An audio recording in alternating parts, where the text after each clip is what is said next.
Sabes que Marcos está contándonos una historia. Hemos hablado bastante de cómo Marcos está contándonos una historia de acción, básicamente.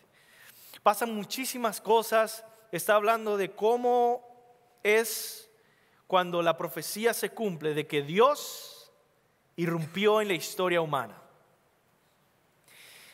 Y la semana pasada Marcos nos hizo pausar a escuchar las enseñanzas de Jesús.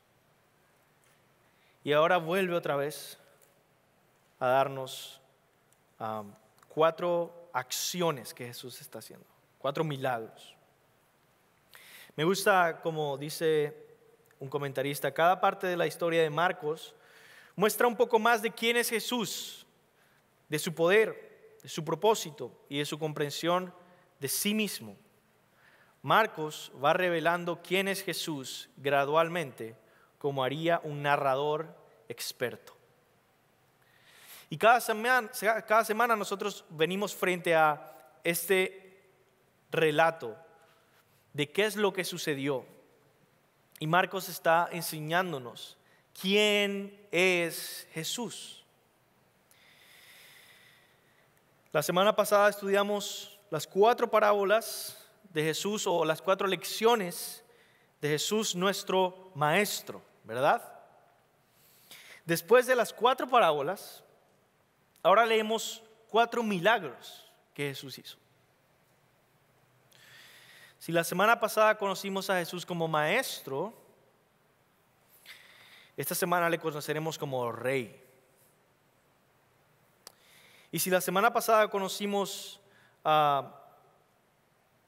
entendimos que la lección era escuchar a nuestro maestro mejor, las lecciones de Jesús mejor, entonces la lección de esta semana es obedecer mejor sus mandamientos como nuestro rey.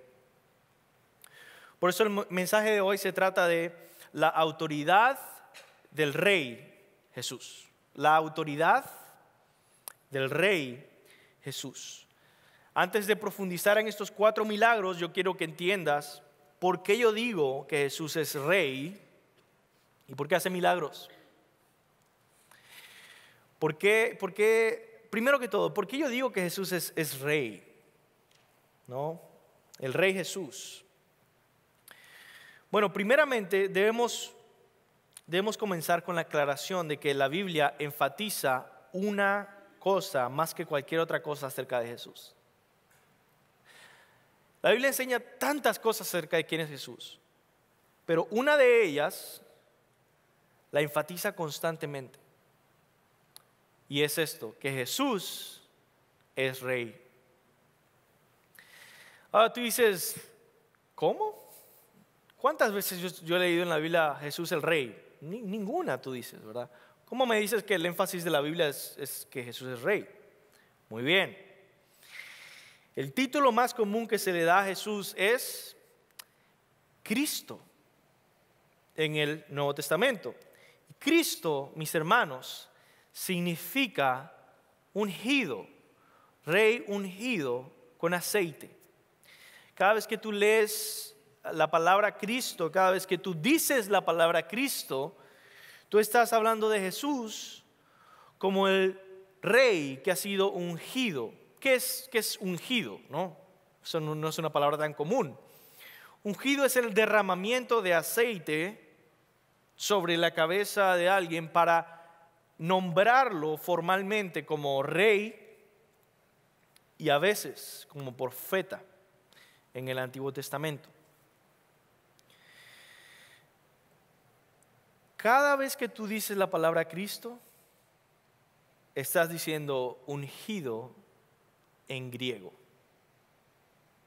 Eso es todo. ¿Y qué significa o a qué significado es esta palabra ungido? ¿Por qué estamos hablando de ese derramamiento de aceite? Porque estamos diciendo que Jesús es el rey esperado. El rey que iba a venir del linaje de David, que iba a reinar con un reino eterno que jamás se destruiría para los israelitas. Y leemos los profetas y para todas las naciones, esperando este gran rey. Pero en hebreo la palabra ungido es Mesías. ¿Sabías eso? Entonces, cada vez que tú dices que Jesús es el Mesías o que Jesús es Cristo, tú estás diciendo, Él es el Rey ungido. Estás hablando del reinado de Jesús, del gobierno de Jesús. Entonces, si tomamos eso así, ese es el énfasis realmente de quién es Jesús en el Nuevo Testamento. Él es el Rey. ¿Recuerdas tú qué fue lo que decía en la cruz? Lo que escribieron en latín y en griego y en hebreo. Sobre la cruz, Jesús el Rey de los judíos. Ahora, la primera frase del Evangelio de Marcos, Marcos capítulo 1, versículo 1, dice lo siguiente: principio del Evangelio de Jesucristo, Jesús el Cristo, Hijo de Dios.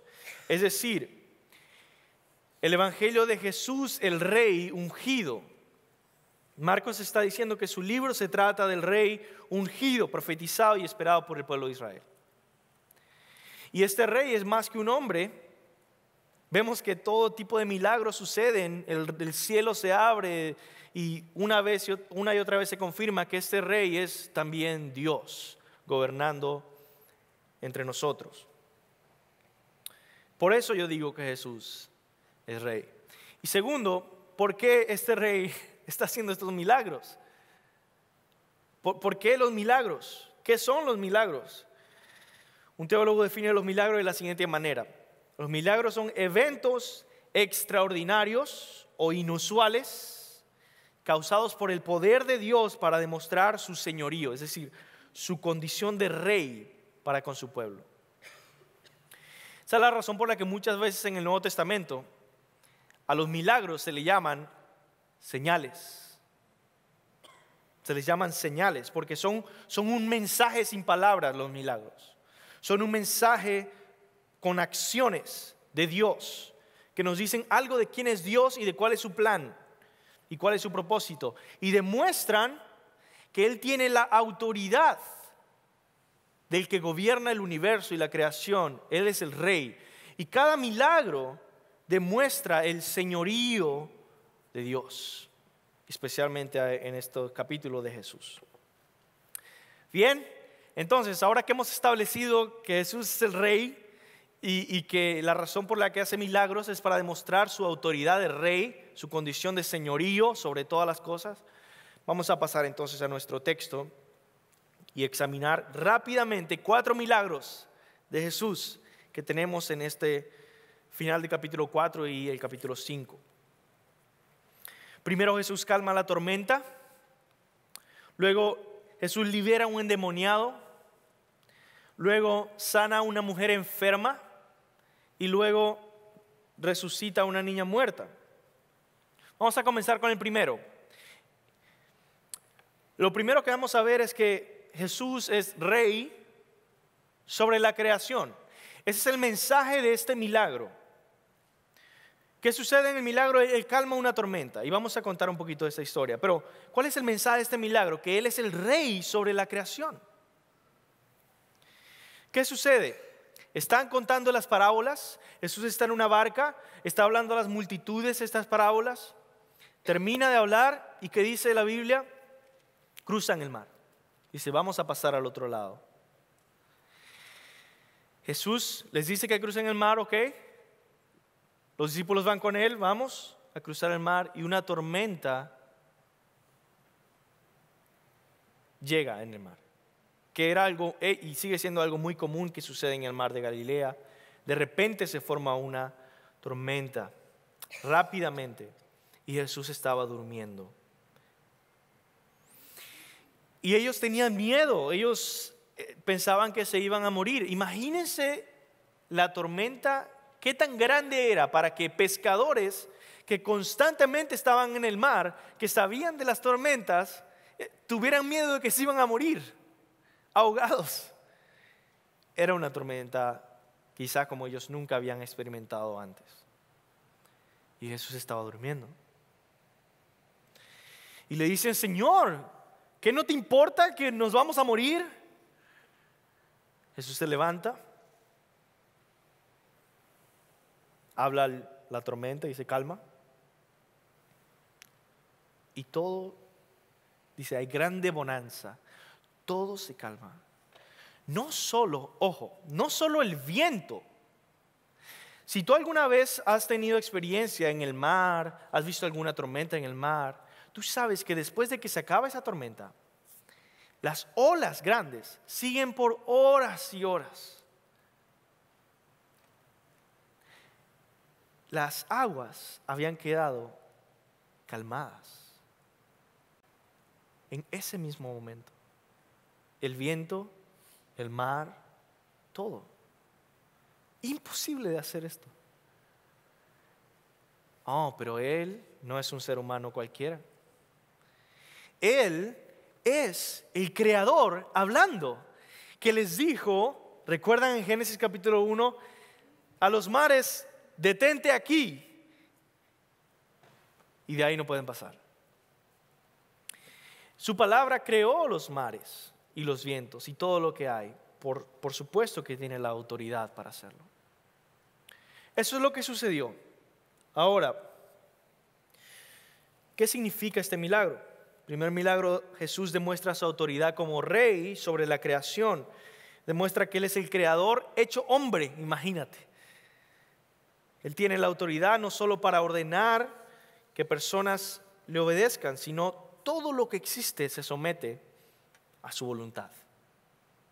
Yo creo que hay 4 lecciones importantes en esta historia milagrosa. Primero, en esta historia de Jesús calmando la tormenta, yo creo que aprendemos que Jesús tenía el control de todo desde el principio, incluso antes de la tormenta. Y yo quiero que tú veas en tu propia vida cuando has estado en una situación terrible en tu vida, en la que tú sientes: todo se ha acabado, de aquí nadie me salva.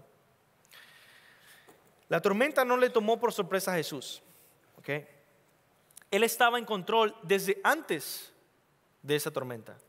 Y si tú lees en el texto, en Marcos 4:35, Jesús, sabiendo lo que sucedería, les ordenó a los discípulos cruzar Galilea. Dice: aquel día, cuando llegó la noche, les dijo: pasemos al otro lado.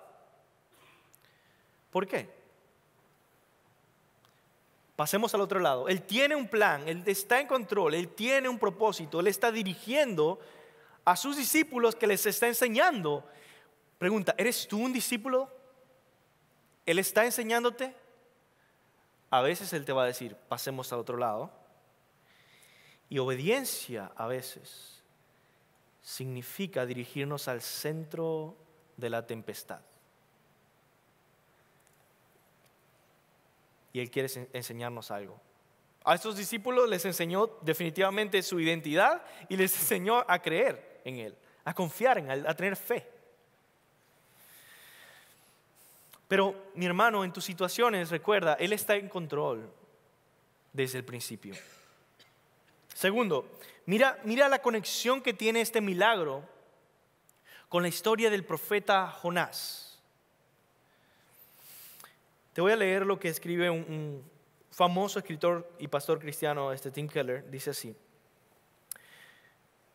Marcos, de manera intencionada, ha escrito este episodio utilizando un lenguaje que es paralelo, casi idéntico al lenguaje del famoso pasaje bíblico de Jonás, el profeta, en el Antiguo Testamento. Tanto Jesús como Jonás estaban en un barco. Ambas embarcaciones se cruzaron con una tormenta y las descripciones de las tormentas son casi idénticas. Tanto Jesús como Jonás estaban dormidos. Además, en ambas historias, los que estaban dirigiendo el barco despiertan al que duerme y les dice: vamos a morir. Y en ambos casos hay una intervención divina milagrosa y el mar se calma. 2 historias casi idénticas con una sola diferencia. En medio de la tormenta, Jonás le dice a los marineros: solo pueden hacer una cosa, si yo perezco, sobreviviréis, si muero, viviréis. Y le lanzaron al mar, lo cual no ocurre en la historia de Marcos. No le lanzan al mar a Jesús. Y dice Tim Keller: o sí ocurre. Creo que Marcos nos muestra que en realidad las historias no son tan diferentes cuando te alejas un poco y observas teniendo en mente el resto de la historia de Jesús. El Evangelio de Mateo, Jesús dice: uno mayor que Jonás se encuentra aquí, y se refiere a sí mismo. Soy el verdadero Jonás. Jesús quería decir lo siguiente: algún día voy a calmar todas las tormentas, a calmar todas las olas. Eso es impresionante, ¿no? Cómo Marcos toma en cuenta la historia del profeta Jonás para describir exactamente esto y decir la identidad de alguien que es mayor que Jonás, Jesús. Y finalmente, yo creo que algo que aprendemos en esta historia milagrosa es a obedecer la exhortación de Jesús a tener fe. Y mis hermanos, el día de hoy yo quiero repetirte una y otra vez la importancia que la Escritura le da a la fe. Y yo entiendo que han habido abusos extremos acerca de la importancia de la fe. Y que hay sectas y muchos otros lugares terribles que enseñan que básicamente la fe lo puede todo y que la fe, por fe, yo me voy a parar en medio de la calle, de la avenida, y no me van a atropellar porque yo tengo fe. Así me dijo una vez un hombre. Yo le dije: por favor, no lo hagas. Y yo le dije: hermano, mira, yo sé que eres muy cristiano, pero Jesús también dijo: no tentarás al Señor tu Dios. Hay que conocer las Escrituras, mis hermanos, pero también muchas veces en reacción a estas enseñanzas absurdas de la fe, terminamos diciendo: la fe no importa. No, sí importa. Si lees la Biblia, importa. Mira lo que dice Marcos 4:40. Y les dijo Jesús: ¿por qué estáis así amedrentados o atemorizados? ¿Cómo no tenéis fe? ¿Cuánta fe tienes tú en Dios, en tu Rey Salvador, en que realmente Él puede hacer algo? Bien, vamos a la siguiente historia. La segunda historia milagrosa es que Jesús nos dice que Jesús es rey sobre el mundo espiritual. Jesús libera a un endemoniado y el mensaje de este milagro es su autoridad sobre el mundo espiritual. Entonces dijimos que él estaba contando parábolas, cruzó el mar y le agarró la tormenta. Dice: pero cuando llegó de cruzar el mar, sucede otra cosa milagrosa. Jesús cruzó el mar de Galilea y llegó a una parte que se llama Decápolis, una parte de Decápolis que se llama Gadara, y encontró un hombre atormentado, endemoniado. Y su descripción es terrible. Antes de leerte la descripción de este hombre endemoniado, yo quiero que tú pienses en que ese era un hombre real, mis hermanos. Esto no es una historia inventada. Este hombre tenía una madre y un padre, quizá tenía hermanos. Este hombre quizá estuvo casado, quizá tuvo hijos. Y se encontraba ahora endemoniado en esta situación. Marcos 5, del 3 al 5 dice: tenía su morada en los sepulcros, en el cementerio vivía, y nadie podía atarle, ni aun con cadenas, porque muchas veces había sido atado con grillos y cadenas, mas las cadenas habían sido hechas pedazos por él, y desmenuzados los grillos, nadie le podía dominar. Y siempre de día y de noche andaba dando voces en los montes, o sea, gritando en los montes y en los sepulcros, en los cementerios, e hiriéndose con piedras.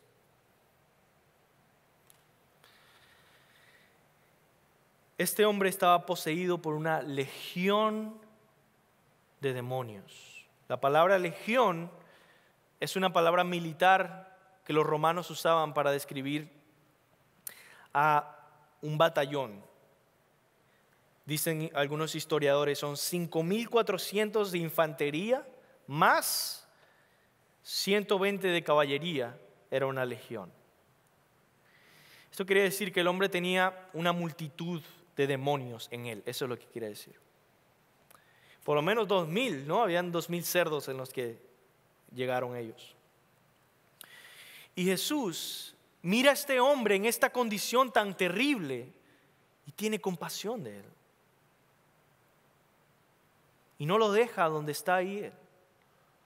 Se acerca y, mis hermanos, transforma su vida completamente por la autoridad que él tenía y tiene como rey sobre el mundo espiritual.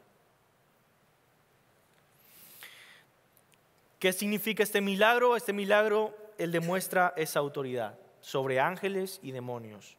El rey que domina y gobierna las esferas, todas las esferas de la existencia, ¿verdad? No hay nadie que se escape de su gobierno. Y los demonios tiemblan ante él. Y yo quiero que entiendas algunas lecciones prácticas de este milagro que tú puedes sacar. Y la primera es esta: Jesús se acercó a donde nadie quería acercarse para llevar su salvación. Nadie quería acercarse ahí, especialmente si eres judío. Un judío jamás se hubiera acercado a ese hombre. Primeramente, no se hubiera acercado a ese lugar, porque ese lugar era Decápolis, mayoritariamente era no judío, gentil, ¿verdad? Y estaba lleno de cerdos. Para los judíos los cerdos son impuros, son animales impuros. También estaba un endemoniado. Y segundo, ese endemoniado vivía en los cementerios, cosa que también era impura. Y tercero, estaba básicamente gobernado por gentiles, cosa que también se prohibía. Un judío no se hubiera acercado, pero Jesús lo hizo. Y ese es el punto. Y yo quiero preguntarte, ¿a quién Dios te está llamando a acercarte aunque es diferente a ti?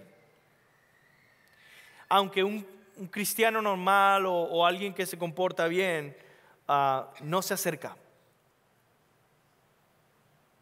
Nadie lo haría, pero Jesús lo hizo. Imita a Jesús. Sé como Jesús. Y segundo, Jesús demostró que Él es el Rey y no debemos paralizarnos de temor por los demonios.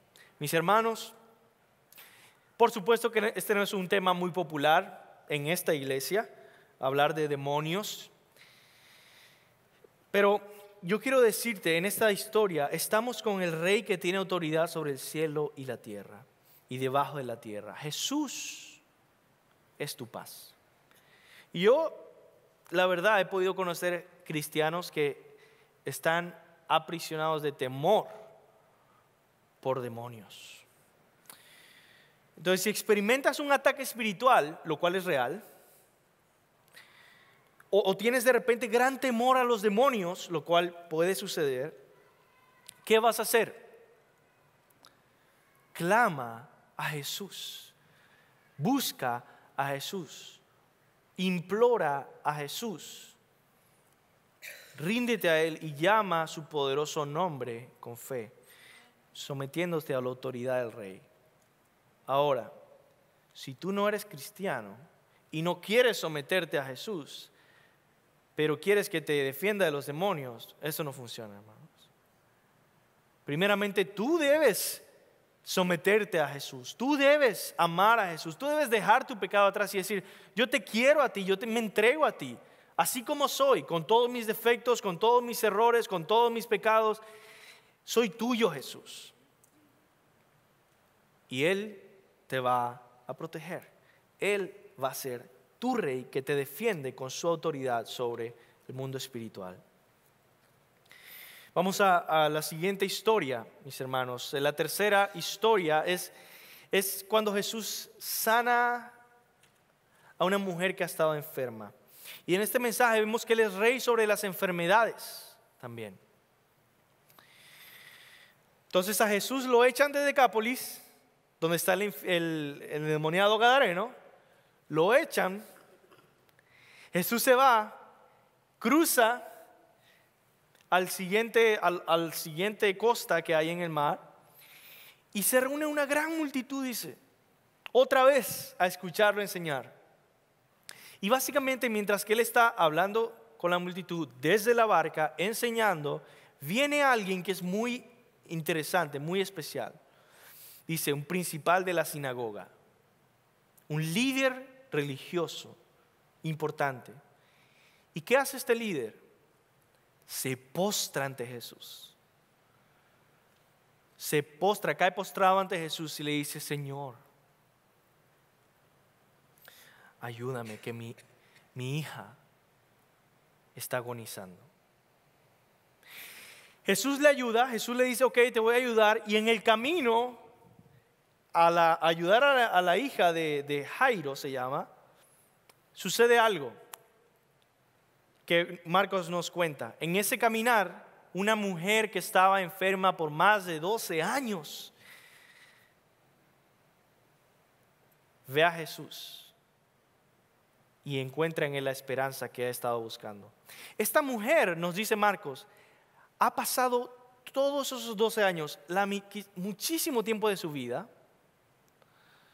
gastando todo lo que tiene en médicos que le pudieran sanar. Y aún así nada. Esa era su oportunidad. En la sociedad judía, una mujer en su periodo menstrual, es decir, en su periodo menstrual, y ella tenía hemorragia, jamás terminaba su periodo menstrual por 12 años. Una mujer en esa condición estaba impura y no podía hacer casi nada en la sociedad judía. Casi nada, porque afectaría la pureza de cualquiera que la tocara. Imagínate entonces cómo comprar las cosas cada día, hacer las diligencias diarias, por 12 años, teniendo cuidado de no volver impuro al que la tocara. Ella estuvo en esta situación terrible por mucho tiempo, mis hermanos. Pero ¿qué hace con Jesús? Ella dice, bueno, no voy a tocarlo porque ese es el rabino más famoso que hay acá. Pero dice, voy a tocar su manto. Quizás si toco su manto, voy a ser sanado. Y ella en fe toca el manto de Jesús y es sanada. Y más que sanada, purificada. Este milagro de Jesús demuestra que no solamente es el rey sobre las enfermedades. Él es la única persona en el universo en la que, siendo puro y santo, aunque le tocaran, no lo podían volver impuro. Si alguien impuro le tocaba, él se volvía puro. Él es Dios que vino a purificar, a traer redención, perdón de pecados, limpieza, y transmite esta bendición, esta pureza. Y pureza significa en el Antiguo Testamento aceptación delante de Dios. Esa reconciliación con Dios. Jesús no es un mero hombre, solo Dios puede hacer esto, hermanos. Y vamos aquí a algunas lecciones prácticas en esta sanidad de esta mujer. Primero, Jesús es, como dice la frase popular, Jesús es el médico de médicos. El médico de médicos. No hay ninguna enfermedad que sea muy difícil de sanar para Jesús. Y que Él realmente sea tu médico, en el sentido de que cuán involucrado está Jesús en las enfermedades por las que tú pasas. ¿Cuánto tiempo tú pasas? Vamos a decir esto. Tú te enfermas, sea cual sea la enfermedad. ¿Cuánto tiempo tú dedicas a estar acudiendo a Jesús? ¿Y cuánto tiempo tú dedicas a estar acudiendo a cualquier otro recurso? Si somos sinceros, la mayoría diría, mira, si soy sincero, quizá 2% del tiempo estoy buscando a Jesús cuando estoy en una enfermedad. Por supuesto, yo no estoy prometiendo aquí que todas las enfermedades van a ser curadas ahora. Esa es una promesa que tenemos y sí va a suceder, pero no ahora. Cuando Él venga ya no habrá más enfermedades, no habrá más sufrimiento, no habrá más pecado, no habrá más dolor. Pero Él es el médico de médicos ahora también. Y la Biblia dice, ustedes no tienen porque no piden. Así que yo creo que es un llamado amigable, mis hermanos, a decir, vamos a poner a Jesús como prioridad al buscarle en nuestras aflicciones y dolores. Segundo, podemos acercarnos a Jesús con nuestras enfermedades y sufrimientos. Sí podemos hacer eso. Y yo sé que hay personas que quizás hasta se sienten mal y dicen, bueno, pero es que yo no quiero, la razón por la que yo no me acerco es porque no sé si es apropiado acercarme a Jesús para pedirle que me sane. ¿Por qué no solamente me acerco a Jesús diciendo, mira, yo no te pido nada, solo haz tu voluntad? No quiero pedirte que me sanes. Entiendo el corazón que hay detrás de eso, pero la verdad, el ejemplo bíblico y la práctica es, ¿por qué no acudes a Él? ¿Por qué no le pides? Jesús constantemente dice, pídanme y se les dará. Llamen y se les abrirá, toquen. Entonces vamos a pedir con precisión. Él nos va a escuchar. Y por último, la fe es verdaderamente importante, otra vez. Recordarles, mis hermanos, tener fe, confianza de verdad, convicción de que Él me está escuchando y Él es poderoso para sanarme. Dice Santiago 5 del 13 al 15, escuchen esto, esa es la palabra de Dios. ¿Está alguno entre vosotros afligido? Haga oración. ¿Está alguno enfermo entre vosotros? Llame a los ancianos de la iglesia, a los pastores de la iglesia, y oren por él, ungiéndole con aceite en el nombre del Señor. Y la oración de fe salvará al enfermo, y el Señor lo levantará, y si hubiese cometido pecado, le serán perdonados. Esa es la palabra de Dios, Santiago 5, del 13 al 15. Yo quiero terminar con la última historia de milagros. Jesús finalmente termina su viaje. Él está a punto de ayudar a la hija de Jairo, está en camino, se encuentra con esta mujer, 12 años enferma, la sana y él continúa su camino a donde esta niña que estaba muy, muy enferma, agonizando. Pero la verdad no es tan fácil así, porque mientras se celebra que la mujer que estaba enferma 12 años se sanó, llega gente con malas noticias y dice lo siguiente: mientras él aún hablaba, vinieron a casa del principal de la sinagoga diciendo, tu hija ha muerto, ¿para qué molestas más al maestro? Pero Jesús, luego que oyó lo que se decía, dijo al principal de la sinagoga, no temas, cree solamente. Ya no hay nada que hacer, ya murió, ¿ya para qué? Jesús le dice, no temas, cree solamente. ¿Creer en qué? En mí, en que yo estoy aquí, en que yo estoy yendo a ese lugar. ¿En quién soy yo? Cuando llegó Jesús les dijo en el versículo 39, ¿por qué alborotáis y lloráis? La niña no está muerta, sino duerme. ¿Cómo que duerme? Bueno, Él no está diciendo que la niña no está muerta, pero está diciendo que Él tenía planeado resucitarla inmediatamente. En otras palabras, su vida no se acabó. Espérense un momentico, dice. El cuarto milagro, este milagro, presenta un mensaje profundo acerca de la identidad de Jesús. Imagínense, Él tiene autoridad sobre la vida y la muerte.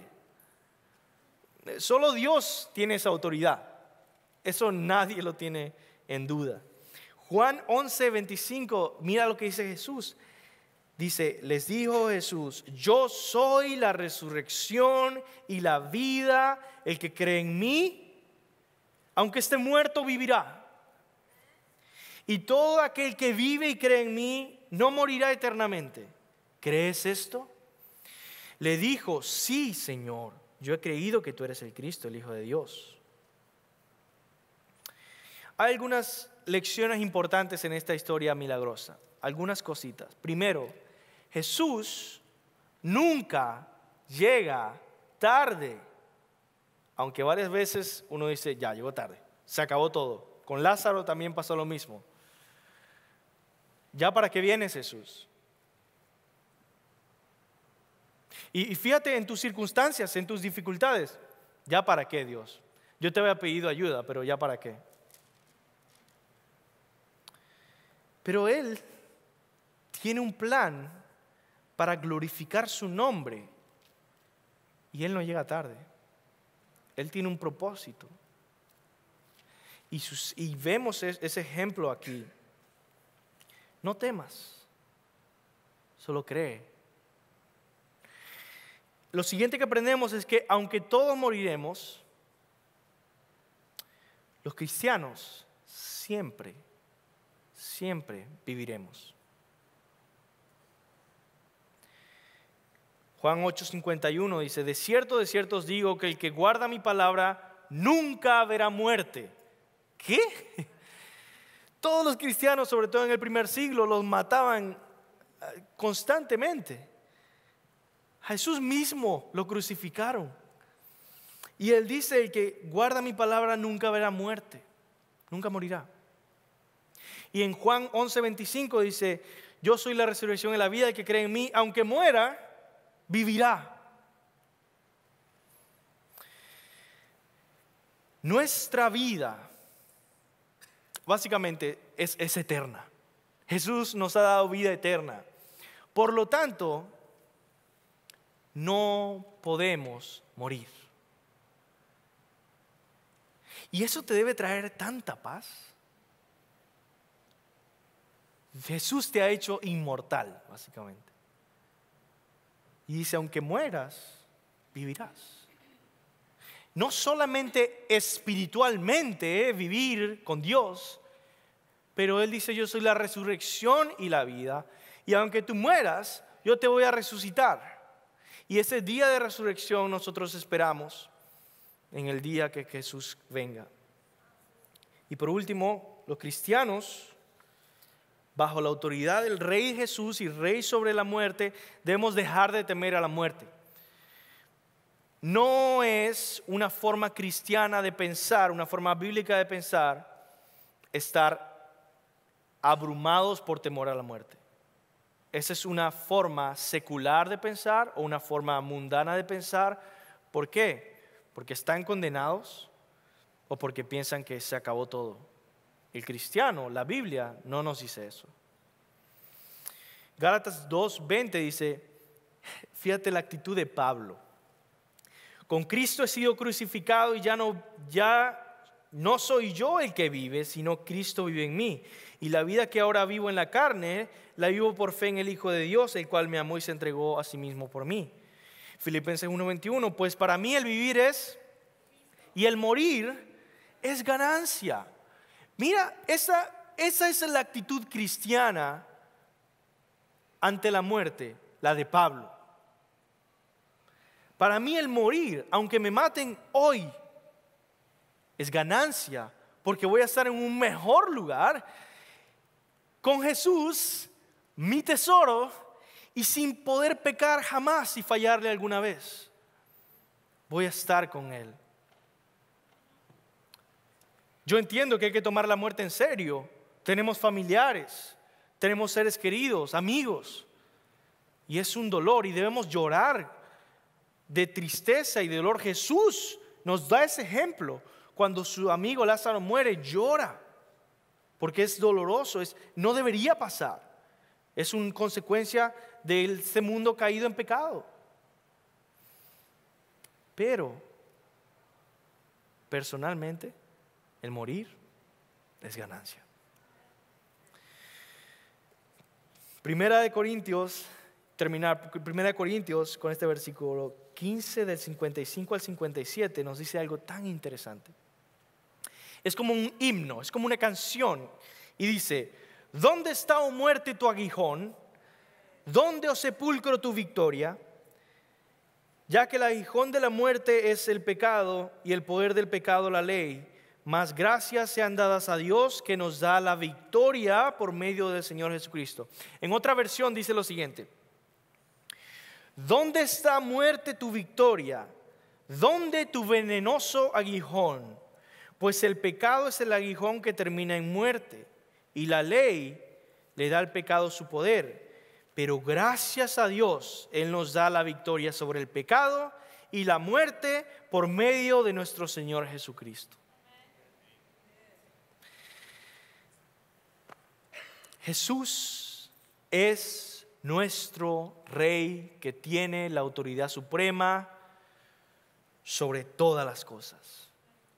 Y hemos aprendido a confiar en Él porque Él es bueno y Él es increíblemente bueno. Y Él nos ha adoptado como sus hijos. Él nos ha hecho sus discípulos. Él tiene autoridad sobre la creación, el mundo espiritual, sobre la enfermedad, sobre la muerte y sobre todo. Y yo quiero hacerte 3 preguntas. ¿Conoces a este Rey? ¿Le conoces realmente? ¿O aún dudas en tu corazón de entregarle tu vida a Él y creer en Él? Hoy es el día de rendir tu vida a ese Rey. Hoy es el día de decir: ya, yo me rindo ante mi Señor y Salvador, que murió en una cruz para pagar por el pecado que tú has cometido, comprar el precio del perdón de todos tus pecados y darte vida eterna. Segunda pregunta: ¿confías en este Rey? ¿Cómo está tu fe? ¿Cuándo fue la última vez que te sentiste realmente vulnerable porque estabas dependiendo de Jesús en fe para que sucediera? ¿O buscas siempre la ruta segura? ¿Cómo está tu fe? ¿Crees que Jesús tiene realmente el poder y la voluntad buena para ayudarte? Entonces llámale el día de hoy y que seamos una iglesia llena de oración, clamando ante Jesús porque creemos en Jesús. Y por último, ¿vives para este Rey? ¿Vives para este Rey? ¿Vives como que si fueras tú el Rey de tu vida o que Jesús es el Rey de tu vida? ¿Trabajas porque ese es tu trabajo y esa es tu forma de apoyar a la familia y esa es tu manera principal? ¿O es porque tú trabajas para el Rey y usas su trabajo para servirle a ese Rey? ¿Guías y lideras a tu familia porque tú eres alguien ejemplar y importante y un buen padre y un buen esposo? ¿O porque estás en responsabilidad ante ese Rey y dices: Señor, para ti y en dirección a ti yo guío a esta familia? ¿Estudias porque tú quieres más dinero y poder ser exitoso? ¿O es porque tú quieres servir a tu Rey por medio de los estudios y honrarle al ser un buen estudiante y a alguien que le representa en ese ámbito de estudiantes? ¿Y el dinero qué tal? Si Dios presentara ante todos, ¿verdad?, la forma en la que gastas tu dinero, en la forma en que gasto mi dinero, ¿cuál sería nuestro Rey? ¿Para quién estamos viviendo? Dice. ¿Para nosotros mismos o para el Rey? Que todo lo que somos, que todo lo que tenemos, que todo lo que hagamos, que todo lo que decidamos sea por amor a nuestro Rey. Vamos a orar, mis hermanos.